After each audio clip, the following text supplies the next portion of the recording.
The 12-month period ending in March 2026 was the hottest on record in the continental United States, according to the National Oceanic and Atmospheric Administration. March alone was the hottest March in at least 132 years of federal weather data.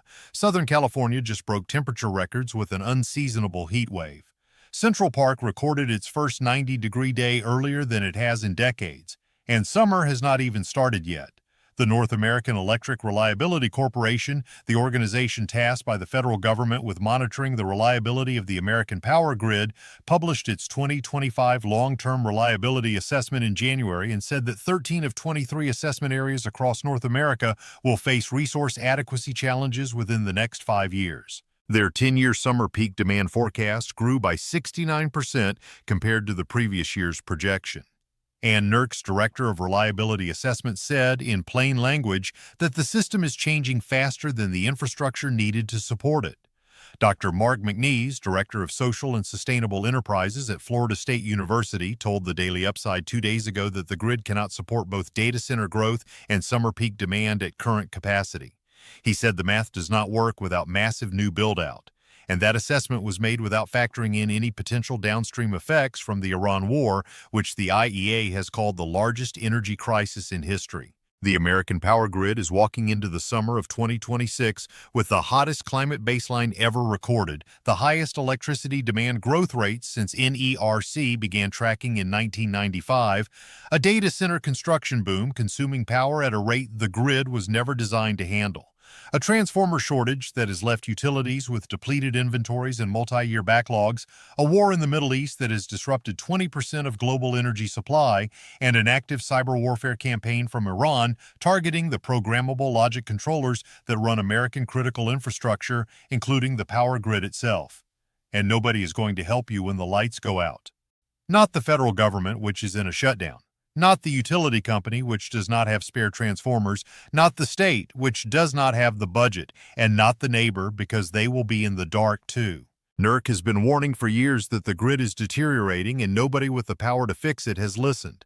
John Mora has been the Director of Reliability Assessment at NERC for years, and over those years his language has escalated from cautious to alarming to something approaching desperation. In 2022, he said the system was close to its edge. In 2023, he said it was probably one of the grimmest pictures we've painted. In the 2024 assessment, he said they had witnessed a decline in reliability and that the future projection does not offer a clear path to securing the reliable electricity supply that is essential for the health, safety, and prosperity of our communities. In the 2025 assessment released January 29, 2026, he said the country faces an absolute step change in the risk environment surrounding reliability and energy assurance. Step change, that is a term from engineering. It means not a gradual trend, but a sudden, discontinuous shift to a fundamentally different level of risk. And the specific numbers beneath that language are staggering. NIAC projects that summer peak demand will surge by 224 gigawatts over the next decade. That is a 69% increase from what they projected just 1 year earlier. Winter demand is expected to surge by 245 gigawatts, a 65% increase. The compound annual growth rates for both summer and winter peak demand are the highest since NIAC began tracking in 1995. 30 years of data and the demand growth rate is higher than it has ever been. And on the supply side, 122,000 megawatts of dispatchable generation, coal, gas, and nuclear plants that can run on demand regardless of weather are scheduled for retirement over the next decade. Another 43,000 megawatts have announced retirement plans but have not yet formally entered the deactivation process. That is 165,000 megawatts of reliable, on-demand generation capacity being removed from the grid over the same decade that demand is surging at the fastest rate in 30 years. And the replacements are overwhelmingly solar and battery storage, which are intermittent and weather-dependent. NERC's assessment stated directly that most new resources coming online in the next 5 years consist of battery storage and solar photovoltaic, which are inverter-based and weather-dependent resources that increase the complexity of planning and operating a reliable grid. The grid is losing the generators that work when you need them most and replacing them with generators that work when the weather permits. And the weather this summer is forecast to be the hottest in recorded American history. And here is a detail that NERC buried in their technical assessment that most people will never read. The regions facing the highest blackout risk are not random. They map precisely onto the regions with the largest populations, the oldest infrastructure, and the most aggressive energy transition timelines. MISO covers 15 states with 42 million people. PJM covers 13 states with 65 million people. ERCOT serves 26 million Texans. Together, those three grid operators serve over 130 million Americans, more than a third of the country. And all three are classified by NIAC as either high risk or elevated risk for power supply shortfalls in the near term. Michelle Bloodworth, president and CEO of America's Power, said after the January assessment that for the first time, families and businesses in half the U.S. face a high risk of blackouts. Half the country. And Jim Matheson, CEO of the National Rural Electric Cooperative Association, said the assessment continues painting a grim picture of our nation's energy future and growing threats to reliable electricity. NERC's own advisory committee stated that the cadence of innovation and deployment is overwhelming traditional grid operation software platforms, interconnection processes, and performance standards. The grid's control systems were designed for a world where a few hundred large, predictable power plants generated electricity and distributed it in one direction. They were not designed for a world where millions of distributed solar panels, battery systems, data centers, electric vehicle chargers, and AI computing loads are simultaneously pulling from and pushing to the grid in patterns that change by the minute based on weather, time of day, and algorithmic demand. The software that manages the grid is being asked to do something it was never designed to do at a scale it was never built to handle in a climate that did not exist when the system was engineered. Data centers are consuming electricity at a rate that would have been considered science fiction 5 years ago. In September 2022, California begged residents to turn down their air conditioning to avoid breaking the grid during a heat wave. 3 months later, OpenAI launched ChatGPT. It reached 100 million users in 2 months, the fastest-growing consumer application in history. And it kicked off the largest capital expenditure boom since the 19th century railroad expansion as tech companies planted massive data centers to train and run artificial intelligence models. Those data centers consume electricity at a scale that the grid was never designed to accommodate. Bloomberg NIAC projects that U.S. data center power demand could reach 106 gigawatts by 2035. That is more than the total generating capacity of most individual countries, and the demand is not arriving in 2035. It is arriving now. NERC's January 2026 assessment noted that new data centers in the digital economy account for most of the projected increase in North American electricity demand over the next 10 years. The areas with the most aggressive data center construction, Northern Virginia, Central Texas, the Midwest, and portions of the Southeast, are the same areas where NERC has identified the highest risk of power supply shortfalls. PJM Interconnection, the grid operator that serves 13 states from Illinois to New Jersey, faces elevated risk beginning in 2026 specifically because resource additions are not keeping up with generator retirements and demand growth. ERCOT, the Texas grid operator, faces what NERC called explosive demand growth with increasing reliance on variable resources. The Federal Reserve Bank of Dallas published a study estimating that wholesale power prices could rise as much as 20% or even 50% in the coming years as a result of this demand surge. And FuelLogic CEO Elliot Vansell told the Daily Upside that utilities are reviving old and retired power plants as a stopgap to meet the demand and that it costs significantly more to run those older plants than modern ones. Homeowners will feel the effects in their seasonal rate adjustments. The AI boom is not an abstract technology story. It is an electricity story. And the electricity it is consuming is electricity that would otherwise be available to cool your home, refrigerate your food, and power the medical equipment that keeps vulnerable Americans alive during a heat wave. Every megawatt that goes to training a language model is a megawatt that is not available for your air conditioner when the temperature hits 110 degrees, and the grid was not built with enough margin for both. In September 2022, when California begged residents to turn down their air conditioning, the state's peak demand hit 85,500 megawatts during the heat wave. That nearly stressed the grid to the point of exhaustion, even as households were being instructed to throttle their AC use during peak hours. The infrastructure just barely held, and that was before the AI boom added tens of thousands of megawatts of new demand to the same grid. A single large AI data center campus consumes as much electricity as a small city. Meta's planned data center in Louisiana is expected to draw 2,000 megawatts. That is the equivalent of powering approximately 1.6 million homes. One facility, one company. And there are dozens of similar facilities under construction or in planning across the country. By 2030, as much as one-third of data centers may be powered entirely by on-site and off-grid power generation, according to Bloom Energy, because the public grid literally cannot deliver enough electricity to serve both data centers and residential customers at peak demand simultaneously. The tech companies know this. They are building their own power infrastructure because they do not trust the public grid to keep their servers online. And the electricity they generate on-site for their private use is electricity that is not being built for the public grid. The AI industry is effectively building a parallel energy system for itself, while the public grid that serves 330 million Americans continues to deteriorate.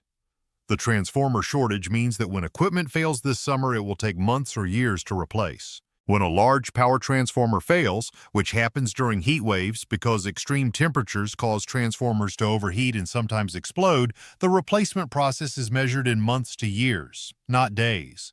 Large power transformers are custom-built, weigh between 100 and 400 tons, cost between $3 million and $10 million each, and have lead times that currently stretch 18 to 36 months from order to delivery.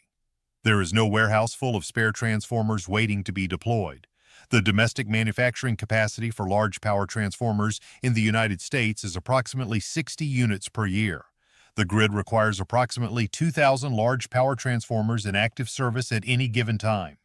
And NERC has warned repeatedly that supply chain issues are a continuing problem for the power industry and that many utilities have relatively low inventories of transformers. When FERC, the Federal Energy Regulatory Commission, studied the vulnerability of the American grid, they found that the loss of as few as 9 critical transformers could result in a coast-to-coast blackout lasting weeks or months. 9 transformers, out of 2,000, and the replacement timeline for those 9 could be measured in years given current manufacturing backlogs and the fact that each transformer is custom-engineered for its specific substation. The transformer shortage is compounded by a workforce crisis. The utility sector faces a growing shortage of skilled workers as experienced professionals retire. There are not enough qualified engineers, technicians, and line workers to maintain the existing grid, let alone to build the new infrastructure that the demand surge requires. Recruitment efforts have failed to attract younger workers at the rate needed to replace retirees. Apprenticeship programs exist, but participation remains low. And the workers who are available are being spread across an expanding workload that includes data center interconnection, renewable energy integration, grid hardening against extreme weather, and the routine maintenance that prevents cascading failures. Every crew that is installing a solar farm interconnection is a crew that is not inspecting aging transmission lines. Every engineer designing a data center substation is an engineer who is not assessing transformer condition at an existing facility. The workforce is finite. The demands on it are infinite, and the failure mode is the one that is not being watched because everyone is watching the new construction instead. Iran-linked hackers are actively targeting the systems that control American power plants right now. On April 8, 2026, the Cybersecurity and Infrastructure Security Agency, CISA, issued an advisory warning critical infrastructure providers that hackers affiliated with Iran have been targeting programmable logic controllers used in critical sectors, including power grid operations. Programmable logic controllers, PLCs, are the physical devices that control the mechanical systems inside power plants, water treatment facilities, and industrial operations. They open and close valves. They regulate pressure. They control the speed of turbines. They manage the flow of electricity through transformers and switching stations. If a PLC is compromised, the attacker can cause physical damage to the equipment it controls. This is not theoretical. In 2015, Russian hackers used compromised PLCs to shut down portions of the Ukrainian power grid, leaving 230,000 people without electricity in the middle of winter. The attack demonstrated that a cyber intrusion could cause a physical blackout. The attack on Ukraine's grid was a proof of concept. It proved that a nation-state actor with sufficient capability can turn off another country's electricity remotely, and the United States is currently at war with Iran. The same Iran whose affiliated hackers CISA just warned are actively targeting American PLCs. NERC confirmed that its watch operations team is actively monitoring the grid and coordinating with the Department of Energy, the Electricity Subsector Coordinating Council, and federal partners in response to the threat.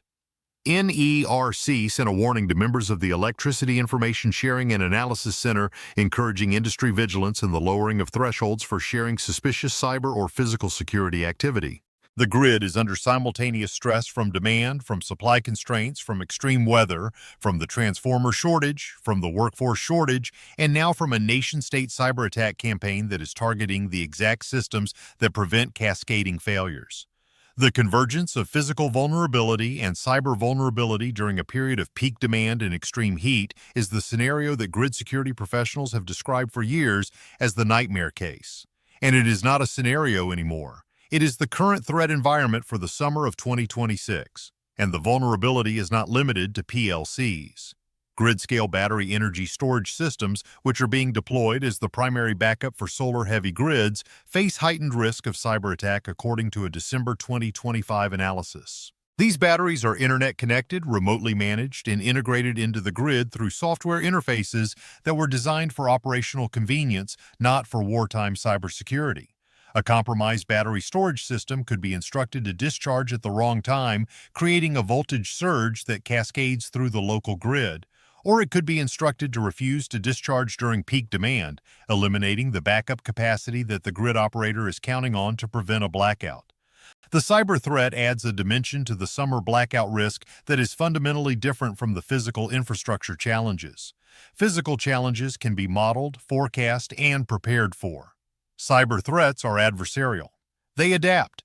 They target the specific weakness that is least defended, and they strike when the system is already under maximum stress because that is when the damage from a successful attack is greatest. A cyber intrusion during a heat wave, when the grid is operating at 95% capacity with no margin for error, would produce consequences that a cyber intrusion during mild weather would not.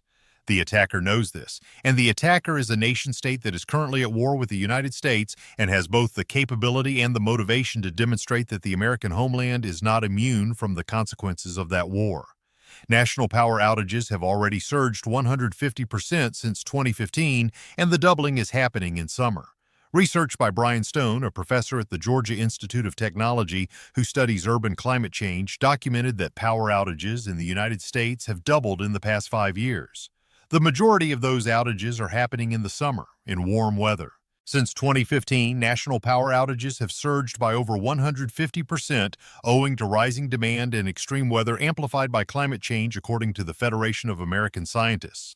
NERC's projections estimate that between 2024 and 2028, 300 million Americans could face power outages.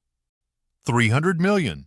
That is approximately 90% of the U.S. population, and the outages are not distributed evenly.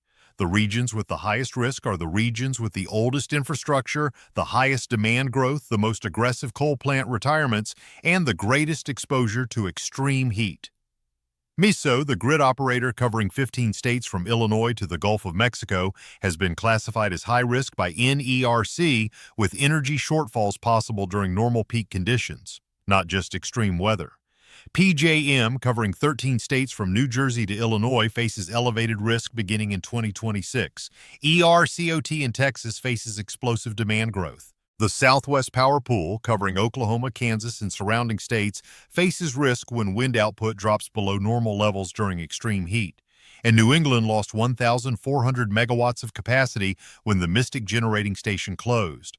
A loss that NERC specifically warned increases the risk of energy emergencies in the region. The 9 states that experienced rolling blackouts in December 2025 during the government shutdown were a preview. The blackouts lasted hours. The disruption was manageable. The temperatures were cold but not catastrophic. A summer equivalent of that event occurring during a 110-degree heat wave with air conditioning demand at maximum. with solar output dropping in the late afternoon as the sun sets, but demand remaining high with data centers consuming power 24 hours a day regardless of conditions. With transformers overheating, with the Iran cyber threat active, would not be manageable. It would be catastrophic. Approximately 4.7 million Americans depend on electrically powered home medical equipment, including ventilators, oxygen concentrators, dialysis machines, and refrigerated medications, including insulin. During a blackout, every one of those 4.7 million people faces a medical emergency that begins the moment the power goes out and escalates with every hour. Insulin loses potency within hours in summer heat. Ventilator batteries last 6 to 12 hours. Oxygen concentrators stop functioning entirely. Emergency calls go unanswered because cell towers go dark after 8 to 12 hours of battery backup. Ambulances cannot navigate because traffic lights are dark. Hospitals ration care on finite generator fuel that must be delivered by diesel trucks that depend on electric fuel pumps. The dependency chain is circular. Every link breaks simultaneously. And extreme heat kills through inaction faster than any other weather condition. Cold kills slowly enough that people can find shelter. Extreme heat kills in hours. The Texas winter storm of February 2021 killed over 240 people and caused $130 billion in economic damage when 4.5 million customers lost power. The Pacific Northwest heat wave of 2021 killed over 700 people. Those were regional events. A multi-state summer blackout during the extreme heat that NOAA is forecasting for the summer of 2026 would be orders of magnitude worse because extreme heat without air conditioning is not an inconvenience. It is a medical emergency. And for the elderly, for people with chronic respiratory or cardiovascular conditions, for infants, for people who depend on electrically powered medical equipment, it is a death sentence that arrives within hours, not days. The Iran war has added a layer of energy chaos that the grid was never stress-tested for. Every model that NIAC used to assess grid reliability was built before February 28, 2026, the day the Iran war began. None of those models incorporated the closure of the Strait of Hormuz, the disruption of 20% of global oil and gas supply, the surge in natural gas prices that has already occurred, or the downstream effects on electricity generation costs. Natural gas generates approximately 43% of U.S. electricity. When natural gas prices rise because of a global energy crisis triggered by a war in the Middle East, the cost of generating 43% of American electricity rises with it. And that cost is passed directly to the consumer. The Urban Institute documented that residential electricity costs have already been increasing faster than earnings across much of the country, leaving customers paying about $40 more per month in December 2025 than they paid in December 2017, before the Iran war even started. Bloomberg reported that electricity bills have run well ahead of overall inflation, especially as power-hungry data centers come online. And the March 2026 CPI showed energy prices rising 10.9% in a single month, the largest monthly energy price increase since September 2005. That 10.9% includes electricity. Your electric bill is going up, not next year, now. And the rate increase is arriving at the exact moment that the grid is least capable of delivering reliable service. Higher costs and lower reliability simultaneously. You are paying more for electricity that is less likely to be available when you need it most. And the Iran war added something that no reliability model has ever accounted for. The IEA described the situation as the greatest global energy security challenge in history. Natural gas that would normally flow from Qatar and other Gulf producers to global markets is disrupted. LNG shipments that would normally supplement domestic supply are delayed or rerouted. The interconnected global energy system means that a blockade in the Strait of Hormuz does not just affect Middle Eastern markets. It affects every market that competes for the same molecules of natural gas, including the American electricity market. And the gas-fired power plants that are supposed to be the backstop when solar and wind are not producing, the dispatchable generation that NERC says is essential to grid reliability, depend on a fuel supply that is now globally disrupted by a war that was launched without congressional authorization and that has no clear end date. The backup plan runs on a fuel whose supply chain is broken, and summer is 60 days away. And the compounding is not linear, it is exponential. When natural gas prices rise and the grid is already at maximum capacity, generators that would normally be available as backup are already running at full output. There is no reserve margin. And when a generator trips offline due to mechanical failure, which happens more frequently during extreme heat because thermal stress damages components, there is no replacement generator available because every other generator is already running. In a system with adequate reserve margin, losing one generator is manageable. In a system with zero reserve margin, losing one generator triggers a cascading failure. The neighboring generator absorbs the additional load, which pushes it closer to its thermal limits, which increases the probability that it will also fail. And if it does, the next generator in line absorbs even more load, pushing even closer to its limits. This is the physics of a cascading blackout. It does not start with a catastrophic event. It starts with one overloaded component in a system that has no slack. And the system that will face the summer of 2026 has less slack than at any point in the past 30 years of NERC assessments. Natural gas supply uncertainty from the Iran war removes the fuel assurance. Data center demand removes the demand margin. Coal and nuclear retirements remove the supply cushion. The transformer shortage removes the repair capacity. The workforce shortage removes the maintenance capacity. The cyber threat removes the security margin. Every buffer that the grid used to have has been simultaneously eroded by separate forces that nobody in authority has connected into a single risk assessment. Until NERC did. And NERC used the words step change in the risk environment. And nobody listened. The Federal Reserve Bank of Dallas estimates that wholesale power prices could rise 20 to 50% in the coming years from the combined impact of data center demand, coal retirements, and now the Iran war energy disruption. A 20 to 50% increase in wholesale electricity prices translates directly into higher retail rates for every American household. On a current average monthly electric bill of $165, a 30% increase is $49.50 per month. $594 per year for a household that is already spending more than 100% of its income on the combination of housing, food, health care, insurance, transportation, utilities, and debt service. An additional $600 per year in electricity costs is not a line item adjustment. It is a crisis. And the crisis compounds during a blackout because a blackout does not just take away your electricity, it takes away everything that depends on electricity. Your refrigerator stops. Your food spoils within hours in summer heat. Your medications that require refrigeration become useless. Your phone dies. Your internet goes down. Your security system goes offline. Your well pump stops if you are on a private well. Your sump pump stops and your basement floods if it is raining. Your electric garage door does not open. Your electric stove does not work. Your microwave does not work. Your water heater does not work. If you are in a high-rise building, your elevator does not work and your water pressure drops because the pumps that push water to upper floors are electric. Traffic lights go dark. Gas stations cannot pump fuel because the pumps are electric. ATMs go offline. Credit card readers stop working. Cash becomes the only medium of exchange and most Americans do not carry cash anymore. Hospitals switch to generators that have 48 to 72 hours of fuel. Nursing homes, many of which do not have adequate generator backup, become death traps in extreme heat. Cell towers have battery backup that lasts 8 to 12 hours before they go silent. Within half a day of a widespread blackout, most Americans lose the ability to communicate, to purchase goods, to refrigerate food or medicine, to cool their homes, and to access emergency services. That is not a disaster movie scenario. That is the documented consequence of every major blackout that has occurred in the United States in the past 20 years, scaled to the demand levels. The infrastructure constraints, the workforce shortages, the transformer backlogs, the cyber threats, and the energy supply disruptions of the summer of 2026.